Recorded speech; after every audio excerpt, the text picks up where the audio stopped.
Most people know their salary. Fewer people know what they're actually earning per hour once you account for everything that job costs them, in time, in money, and in life. Today, we're calculating your real hourly rate. It's a 15-minute exercise.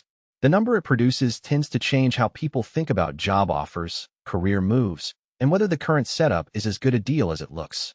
The starting point is your net income, what actually lands in your bank account, not the headline salary figure. The reason this matters: gross to net can vary significantly depending on your tax band, pension contributions, student loan repayment, and any benefits you've opted in or out of. If you're salaried, divide your annual net income by 12 to get monthly, or by 52 to get weekly. If you're hourly, multiply your net rate by your usual hours. Now you need the denominator, your total real hours committed to the job. This is where most people undercount. Start with contracted hours. Then add your commute, both directions, every working day. Add any time you spend preparing for work, getting ready, packing a bag, reviewing your day. Add the transition time after work when you're not quite recovered yet and can't use the time freely. Add out-of-hours work, emails you handle in the evening, work calls during lunch, the monthly report you finish at home because there was no time at the office, the study or training your employer expects you to do on your own time. Track this for 1 week if you're not sure. Most people are surprised by how much out-of-hours work they do without thinking of it as work time. Work-related spending is the second adjustment. Every pound you spend because of your job reduces your real effective hourly rate. List everything: work, clothing, and dry cleaning, commuting costs beyond what you'd spend otherwise, lunches and coffees at work, professional memberships or certifications your employer expects, any equipment or subscriptions you fund personally. Add up your annual work-related spending. For most people in office roles in a UK city, it's somewhere between £3,000 and £8,000 per year. For people with long commutes, city center offices, or dress code expectations, it can be significantly higher. Subtract this from your annual net income to get your real net income, what your job actually puts in your pocket once it's done taking money from you. Now divide. Real net income divided by total real hours. That's your actual hourly rate. For a lot of people, this is the first time they've seen this number, and it's usually noticeably lower than expected. Not catastrophically, but enough that it changes the framing. Where does the gap usually come from? For most people, the single biggest driver is commute time. A 90-minute round trip adds 7.5 hours to your weekly time cost. At a £50,000 salary, that's roughly a 20% reduction in effective rate before you account for anything else. The second biggest driver is typically work-related spending, particularly in cities with expensive commutes and informal dress standards. What do you do with this number? A few things. First, you use it as a benchmark. When you're evaluating opportunities, compare real rates, not headline salaries. A higher salary at a job with more commute, more out-of-hours expectations, or more work-related expenses might actually come out lower. Second, you use it to evaluate freelancing or consulting more accurately. People often think freelancing requires earning their salary to break even. It doesn't. It requires earning their real hourly rate, plus the cost of running a business, accounting, insurance, platform fees, plus a buffer for unpaid time, client acquisition, admin, gaps between work. The calculation is real hourly rate plus overhead per hour plus unpaid time buffer times desired weekly hours equals target weekly revenue.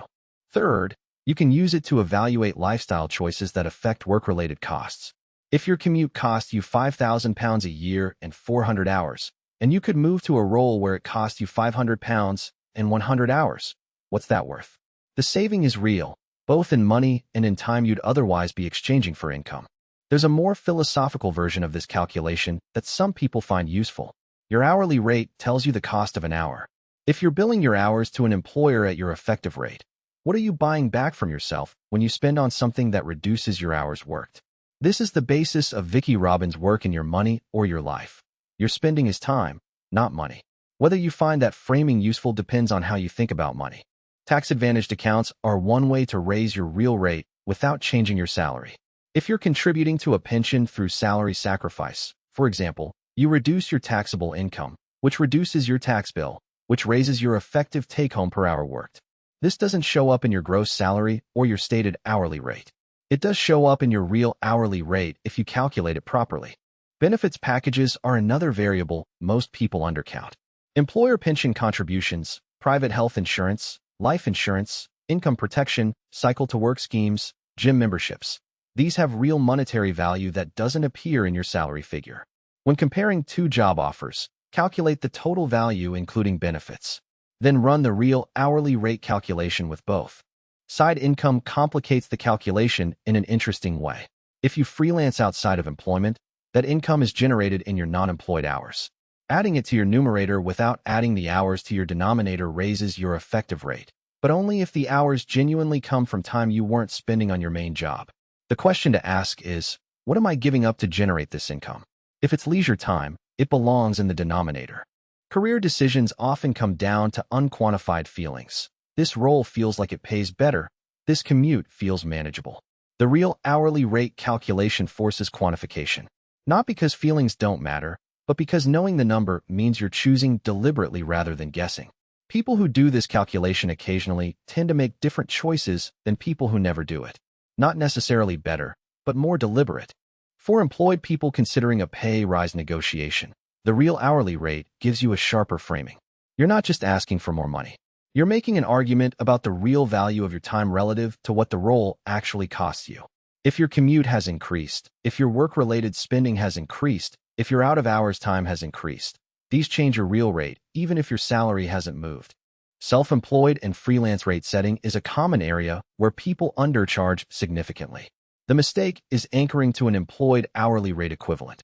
The correct calculation includes unpaid time, business costs, the value of benefits you no longer receive, and the risk premium for variable income. For most people converting from employment to freelancing, the correct rate is 1.5-2x their employed hourly equivalent to maintain the same real standard of living. Running the calculation once is useful. Running it annually is better. Your commute might change. Your work-related spending changes. Your work hours expand or contract. Your effective tax rate shifts. None of these are visible in your headline salary figure, but all of them affect what your job actually pays you. Make it a 1-hour annual review, one of the most productive hours you'll spend. What we covered today: how to calculate your real net income, how to count your real hours including commute and out-of-hours work, how to account for work-related spending, the full calculation and what the number means, and how to use it when evaluating job offers, freelancing decisions, and salary negotiations. The full breakdown with a downloadable calculator template is at realsyllabus.com.